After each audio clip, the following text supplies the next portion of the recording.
Eu sou Otmar Schneider, analista de valores imobiliários. E no vídeo de hoje, a gente vai falar sobre aposentadoria, investimentos e renda.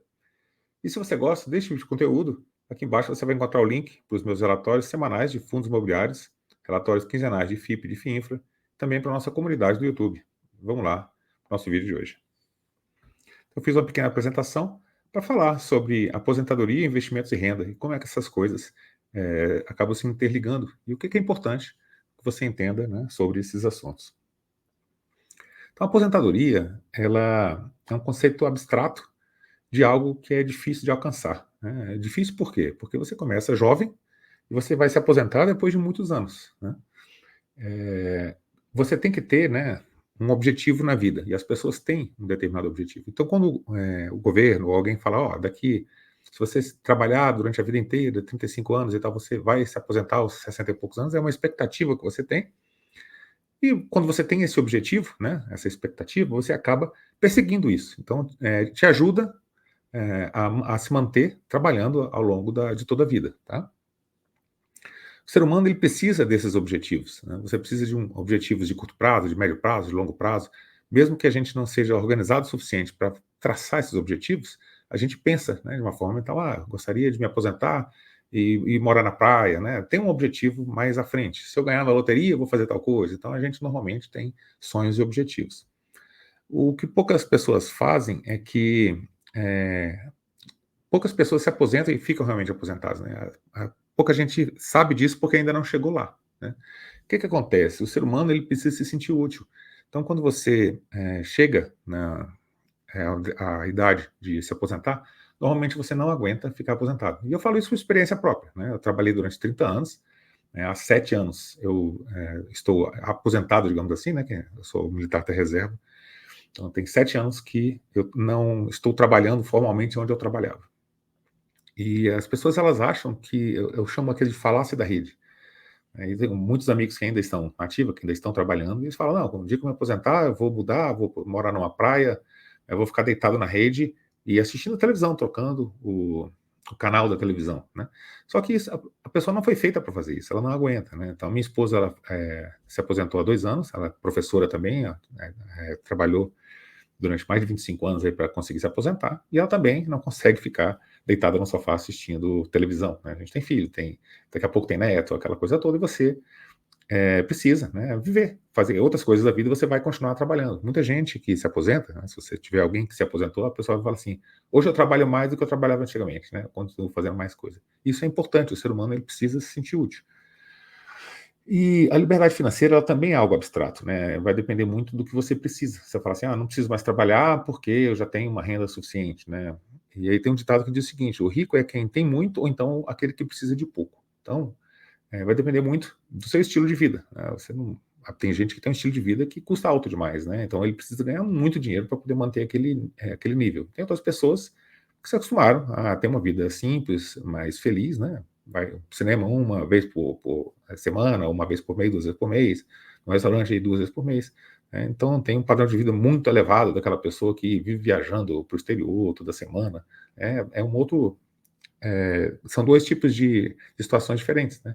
E aí você tem que ser feliz com a forma que você se acostumou a ser durante a vida inteira, né? O INSS e a aposentadoria do trabalhador, né? E aqui meu objetivo não é criticar o sistema, coloquei aqui, existem muitas pessoas que dependem desse sistema, então tem pessoas que não conseguem trabalhar durante esses 35 anos ou tem algum problema de saúde grave e o Estado acaba amparando essas pessoas. Então, é uma forma humanitária aí da gente ajudar as pessoas que realmente não têm condição, tá? O objetivo aqui é a gente buscar uma renda melhor com investimentos, né? Então, é uma renda para a gente e também, né, para melhorar a situação da nossa família. Hoje, o INSS ele tem um pacto intergeracional, né? Há bastante tempo aí que é assim. Os trabalhadores da ativa, eles financiam os trabalhadores que estão aposentados. Então, a geração mais velha ela vai crescendo ao longo do tempo, a nossa expectativa de vida vai aumentando, ao passo que a geração mais nova ela não acompanha esse ritmo de crescimento. Então, cada vez mais, o que o governo está fazendo? Ele faz reformas da Previdência, colocando a idade, né, mais para cima, aumentando o tempo de contribuição, e as pessoas, lógico, que estão perto de se aposentar, ou que já têm 10, 15, 20 anos de trabalho, elas olham e falam, cara, se ficar mudando isso o tempo inteiro, daqui a pouco no objetivo não chega, né? Aquela coisa que eu falei para vocês no começo do vídeo. Você precisa ter um objetivo. Mas se o objetivo cada vez fica mais longe, você desanima. Então, em vários países, o pessoal faz protesto, reforma, contra essas reformas, né, da Previdência que estendem a idade. E realmente, né, é uma coisa bem chata, mas o governo, no final das contas, ele tem que fazer, porque senão a conta não fecha, né? Então, como é que funciona? A gente tem dois regimes, né? O regime geral de Previdência Social, que é o INSS, e tem regimes próprios de Previdência Social, onde a pessoa contribui, né, e tem uma previdência separada do regime geral, né? O funcionalismo público normalmente tem um regime próprio de Previdência Social. Então, aqui no regime geral, as pessoas que ganham hoje, né, eu estou gravando esse vídeo aqui, é 1.412 salário mínimo, então desconta 7,5% ali, né, para essa questão da aposentadoria, entre 1.412 e 2.666, 9, e aí vai até 4.012, depois de 4 a 7.700, 14%. Então, as pessoas que ganham mais têm uma alíquota maior de desconto, e as pessoas que ganham menos têm uma alíquota menor de desconto. E vocês vão ver, né, no final das contas lá, que quem teria que se aposentar com um salário muito mais alto pelas contribuições se aposenta com um trabalho mais baixo, com um salário mais baixo, para que as pessoas que contribuem com menos consigam se aposentar com um salário um pouco mais alto, né? Então, essa é a forma que o governo faz.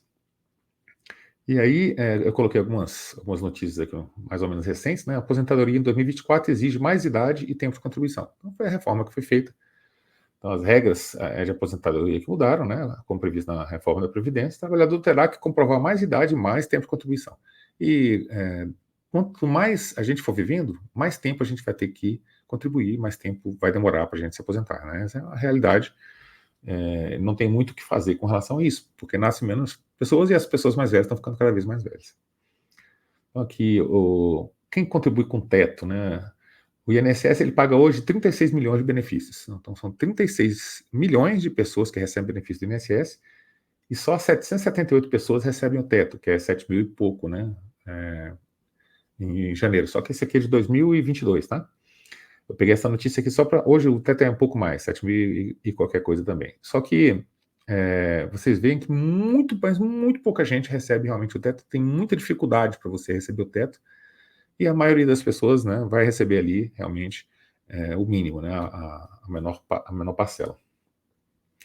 E os investimentos e a renda, onde é que eles entram nisso tudo, né? Então, o objetivo dos investimentos é deixar uma vida melhor para o seu futuro. Na verdade, é um pacto intergeração entre você e você mesmo com a sua família, né, em vez de ser entre você e outras pessoas que trabalham no mercado de trabalho. Então, é um a mais que você vai fazer. Você vai contribuir, o INSS é obrigatório e ele tem a valia dele, tem a parte de segurança social, hospitais, né, sendo bons ou ruins, tem lá, né, quebra o galho ali, às vezes, quando precisa, né, mas você não ficar dependendo só disso, né, essa é que é a grande história, porque vai ficar cada vez mais difícil você obter, cada vez mais distante. Então, é melhorar a renda também já a partir do segundo mês, é um outro objetivo do investimento, né, quando você investe, digamos que você ganha hoje o salário de 1.412, né, aí você investiu R$100, 100 e poucos reais, a partir do mês que vem, você não ganha 1.412, você tem mais R$1 ali de renda, né, passou para 1.413. Então, já a partir do segundo mês, e para o resto da sua vida, você tem uma renda um pouco maior quando você investe. Ela começa pequena, bem pequena, e ela vai crescendo ao longo do tempo, tá?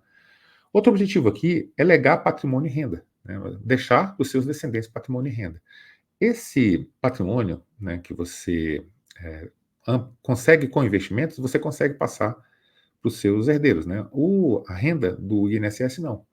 O dia que a pessoa morre, né, ela volta para o governo. Por quê? Porque é um pacto intergeracional entre as pessoas que contribuem com aquele sistema, né? A sua família, ela fica desamparada, no caso ali do INSS, né? No máximo, vai receber um benefício se a pessoa trabalhou, né? Ou se foi casado e pode deixar uma parte ali para a esposa, mas se a esposa também é aposentada, eles estão querendo diminuir um dos dois benefícios, então eles criam diversas dificuldades ali, né? E normalmente esse montante desse dinheiro aqui, ele volta para o bolo e vai servir para outra pessoa, né?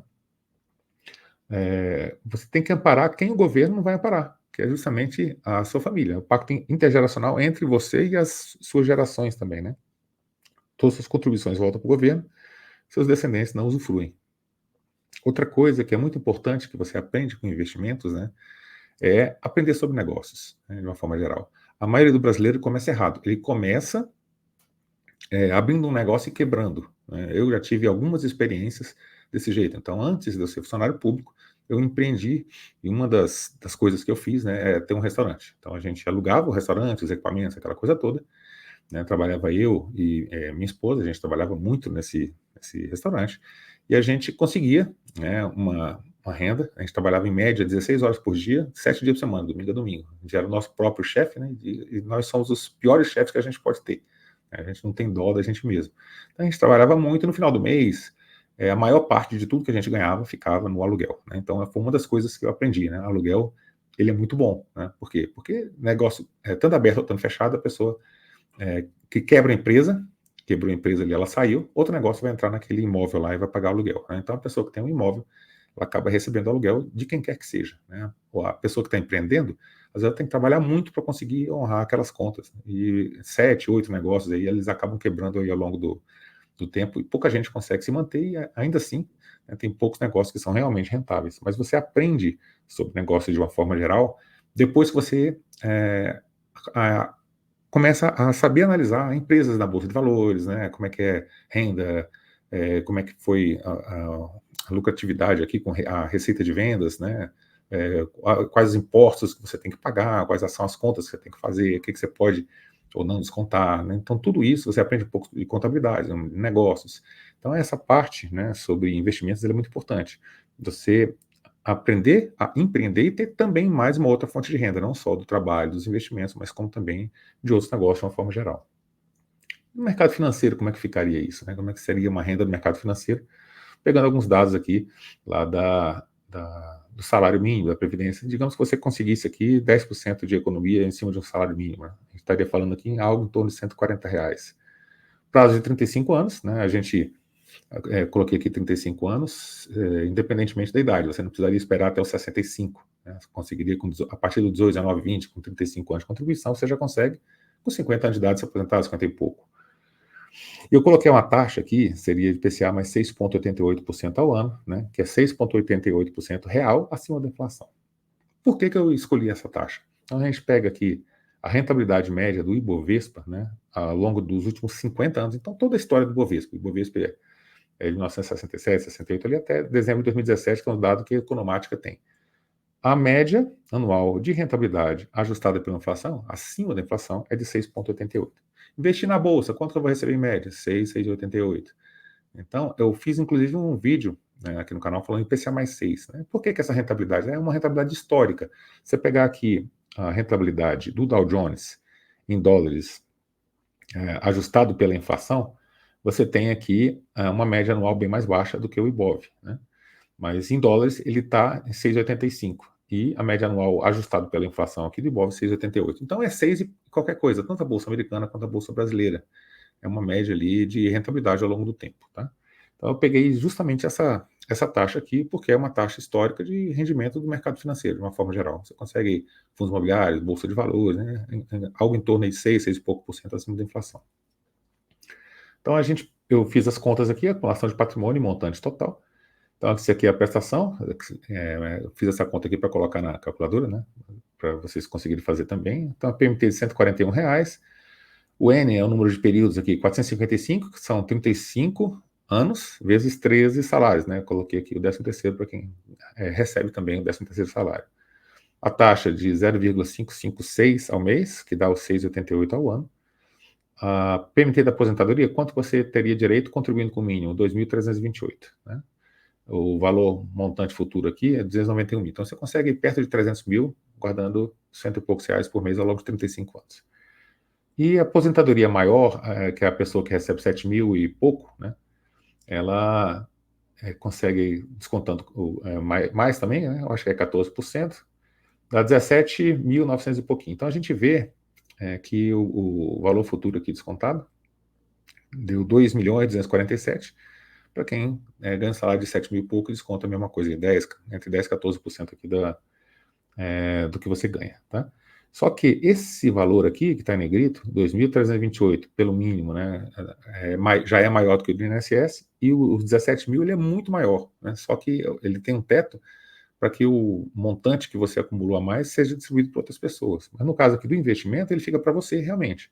Então é uma renda que será legada em patrimônio para os seus descendentes. Então vale muito a pena você investir no longo prazo em bons ativos, porque você consegue legar não só patrimônio como renda, né? Patrimônio e renda para os seus descendentes.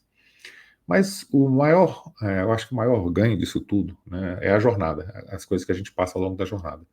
Então, é o aprendizado, primeiro, educação financeira, você aprender a gastar menos do que o que você ganha, né? Porque a dívida no Brasil ela custa muito caro. Então, se você é bem remunerado para manter o dinheiro investido, se você precisa do dinheiro emprestado para viver acima do seu padrão de vida, né? Ou seja, se endividar, custa muito caro, né? Então, as pessoas que têm dívida no Brasil, elas pagam caro demais. Investir é aprender, né?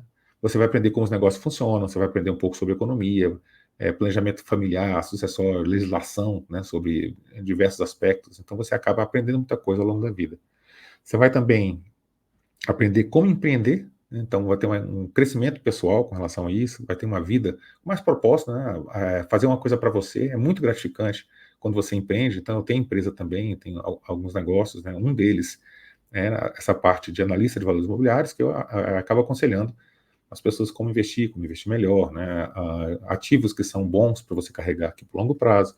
Então você ter realmente um propósito aqui na sua vida, né? Então eu me aposentei, mas eu continuo trabalhando, porque eu tenho muito a contribuir ainda, sou jovem, não quero ficar parado. Eu fico muito feliz quando alguém chega para mim e fala, poxa, você me ajudou nisso ou naquilo, né? Te dá uma felicidade muito grande, e ao mesmo tempo que eu acabo acumulando também mais patrimônio aí por longo prazo para legar para minha família. Então, deixar um legado de conhecimento e patrimônio para sua família num pacto intergeracional familiar, né? Eu acho que esse aqui é um dos principais pontos, porque se a gente se preocupa e tem que se preocupar com os outros também, que dirá com a nossa família, né? Que precisa da gente, e quando a gente faltar, além de toda aquela tristeza, né? Não é legal que também a família passe dificuldades financeiras, né? Então, eu acho que tudo isso contribui para que você seja, né, aprenda a ser um bom investidor, um investidor de longo prazo. Você tem muito a aprender, você tem muito a contribuir, não só com a sociedade, também com a sua família. Então é isso que a gente tinha para o vídeo de hoje, eu espero que vocês tenham gostado do vídeo. Se gostou do vídeo, deixa seu like, se inscreve no canal. O que você faz, né, com relação a isso? Eu gostaria de que você deixasse aí um comentário. Você empreende, você investe, você trabalha, tem mais uma fonte de renda, né? O que você espera aí para o seu futuro? Deixa um comentário aqui embaixo para a gente discutir sobre o assunto. Muito obrigado por ter assistido o vídeo de hoje. Até o nosso próximo vídeo.